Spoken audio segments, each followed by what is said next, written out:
Hello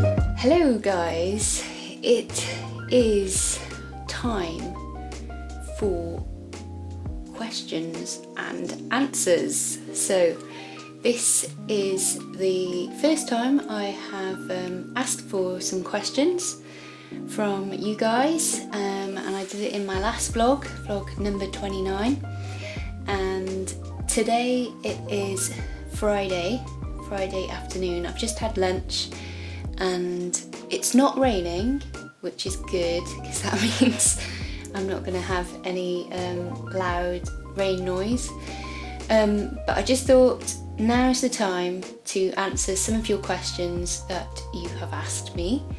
So I don't know how long this section is going to be. It might be a bit longer than expected. Really thankful guys for your questions. Really glad that some of you have asked them. I think there's some really good questions there. So let's get on. Okay, first question from Tracy of Artistry Scribbles. She asks, how often do you sketch paint while you are out and about? And do you get art block? And if so, how do you overcome it? Okay, cool. I can answer the first one quite quickly. So I try to go out quite regularly. I wouldn't say I go out every day because the weather.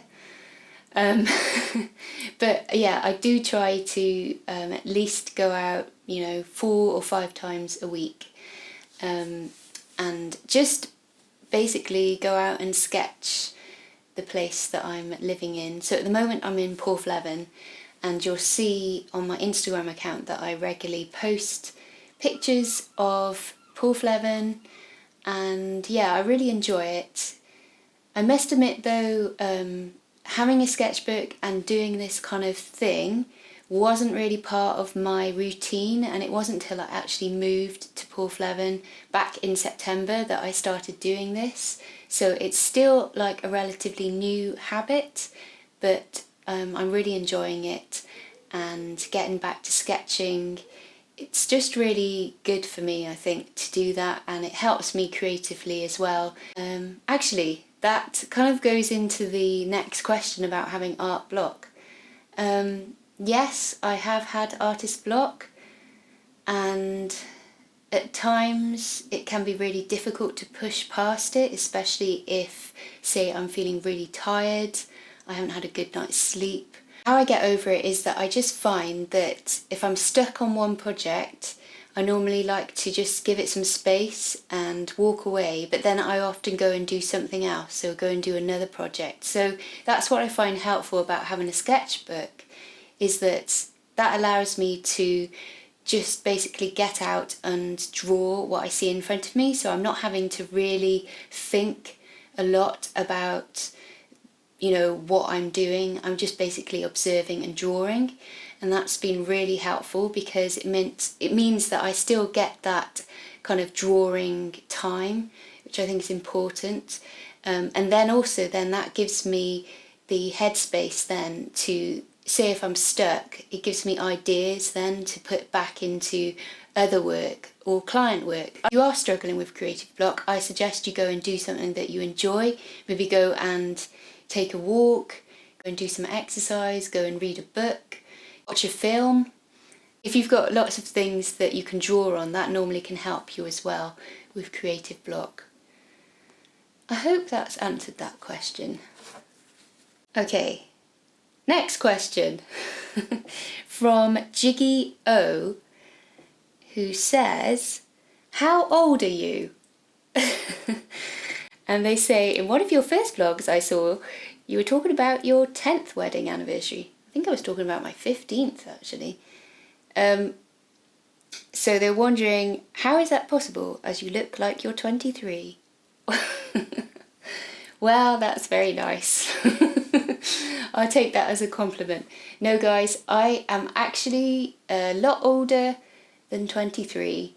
My date of birth is the 15th of June, 1980. So I'm actually 37 and I'm going to be 38 this year. Yeah, I know. So, yeah. Hopefully that will answer your question and solve any mysteries about my age. And thanks for that question, Jiggy. Okay, next question from Sarah Byfield. Hi, Sarah. You ask, how do I have the confidence to put myself out there and stay consistent and overcome any doubts? Point, as an artist, you do have to put yourself out there and get kind of past that fear of thinking that people are going to just judge you on your work, and you really just have to push past that. I know it's harder to do in practice than me just saying it, but one of the reasons I started vlogging was because I wanted to put myself out there, and I knew that it would be difficult because if you look at my first vlog that I did back last year in July, I kept freezing. Like, every time the camera was on me, I just couldn't put a sentence together. But I knew that if I committed to actually doing this, I would find talking on camera will get a bit easier. And everyone has a unique voice. Everyone has a point of view that is slightly different to someone else's, and so that really shows itself in the artwork that you produce, especially if it's coming from you and it's not just copying another artist's style. The more that you do and the more that you can put yourself out there, the easier it does come. But that's not to say that I don't still struggle with those doubts. Like, when I post a new video, I still have like butterflies in my stomach. You know, if I post something on Instagram, there is a point at which sometimes, like, I do question, should I put this out there? The thing is, it's almost just getting over yourself and getting over all of those feelings and those fears. Just push yourself out there and just do it. Everyone is going to have a different opinion on whether they like your work or not, but that shouldn't matter to whether you're producing work or not. You need to just keep producing work and keep putting it out there, and you'll find that the people who like your work will gather around you and enjoy following you, and those who don't, that's fine. They don't need to follow you, they don't need to comment. You know, if they don't like it, they don't like it. But if you don't actually put yourself out there, then you won't find those people who actually really connect with your work and connect with your voice. Just really believe that you actually have something worth saying and you have something worth showing. And remember that we are all created uniquely and we are all given our own individual voice. And that's the best thing, because when you are being open and you are showing who you are, it allows other people to do that as well. So be brave and go and put your work out there. I think you'll be surprised with the amount of love that you will have coming back to you. Okay, the next question is from TheChillMethod. And he asks, in regards to finding paid work, do you recommend calling businesses to offer a service, or is it better to advertise in the right places and await a response? Good question. So, yes, in regards to finding paid work, there are a number of different ways in which I put myself out there. I've got my website, so that's got all of my latest pieces or pieces that I really think represent what I do and what I like to do. I then have my social media stuff, so all on those platforms where I use it just for my business, promoting my business. I'll make sure that those posts share like what I'm working on or projects that I've finished. And then I also have a list of local studios that I know are operating in my kind of area of where I live, and I will contact them from time to time, because you never know when these studios might have work or they need someone coming in, so it's always good to keep on their radar. But yeah, with advertising, I think I haven't really advertised that much, as in like I've paid to advertise. The only place I think I remember advertising was on a site called Free Index, where you just advertise your services, and I did get some work from that. Not a lot, but I did get something from that. So hi guys, sorry to butt in here, but this is Monday morning editing Mel, and I realised that Friday afternoon Mel forgot to tell you actually that I do advertise on a couple more sites. So the first one is AOI, which stands for Association of Illustrators, of which I'm a member, and they help with pricing, contracts, any issues. They have a lot of resources that you can access, but they also have a folio site, so you can pay to have samples of your work, so about 20 images on their site, which then they obviously show to art directors and other people who may be commissioning illustration. So that's one way. And then the second way, I advertise on They Draw and Cook website.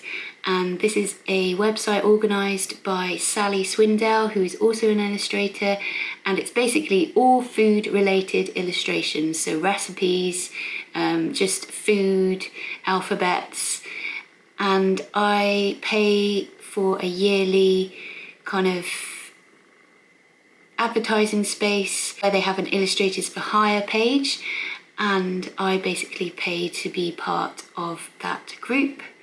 And I can definitely say that I've got work through doing that. Back to Friday Mel. It depends on who you're working with and what kind of work you're doing as well. But I think you do have to be quite proactive if you do want to find paid work. You can't rely on just putting your work out there and expecting people to come to you. I think you do actually have to go and pursue someone, especially if that's who you want to work with. Find out their contact details if they've got an email. So yeah, hope that answers that question and you will find some paid work.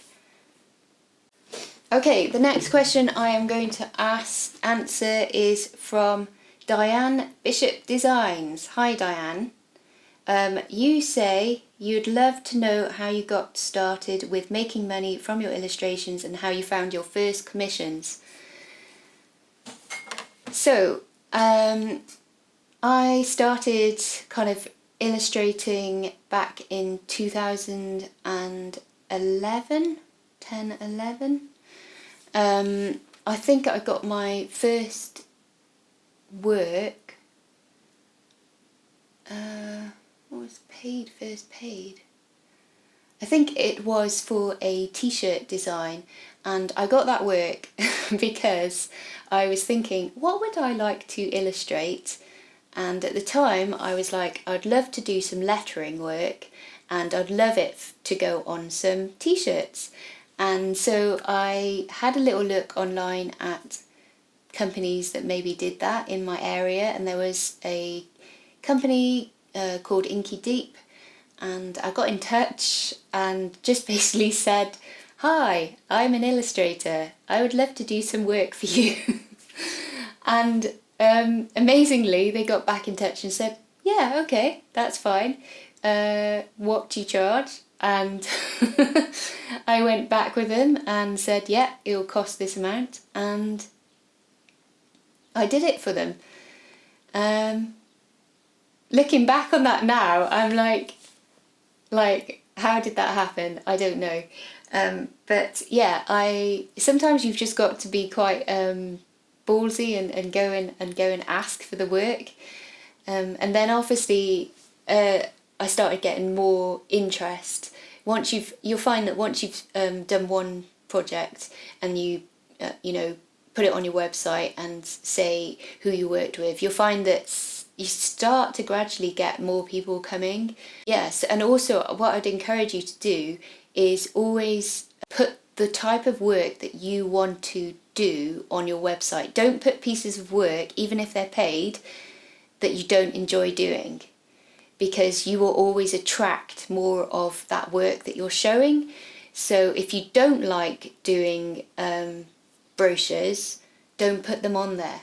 But at the same time, if that is at the moment what's earning your living, then keep doing them, but make time for personal work as well, so that you can show your skills and you can show what you are doing.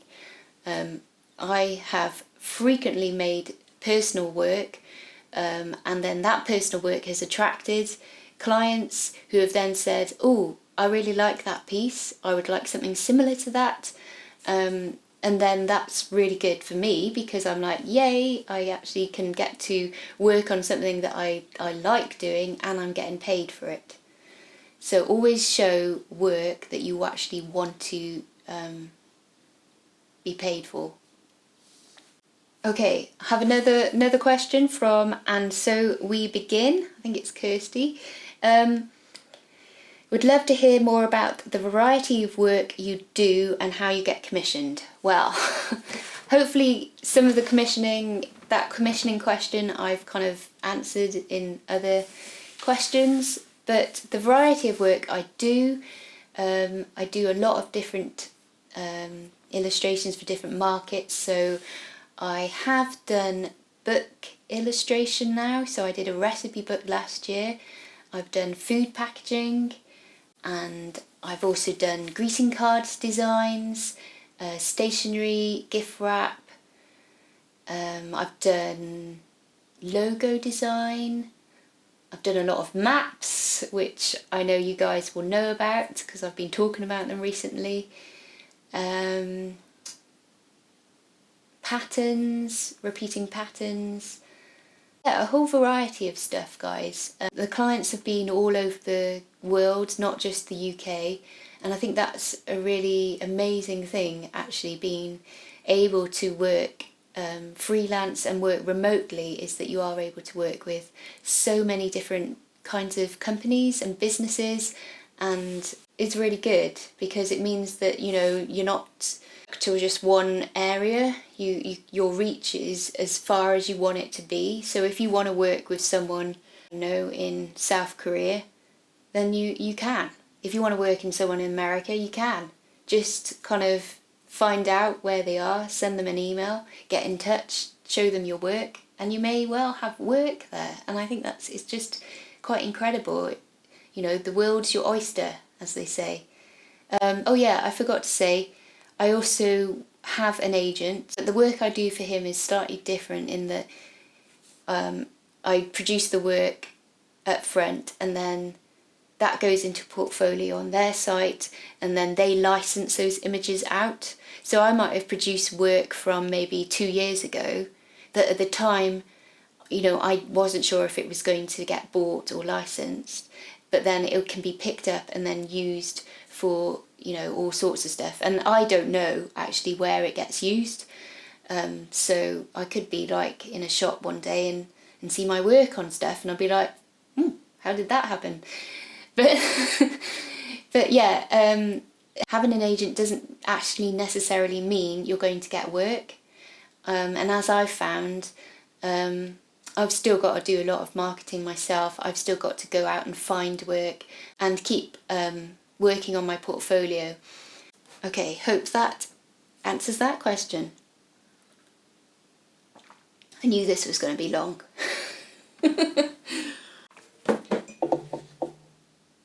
Okay, yeah, final question from Clare Willcocks. Hi Claire.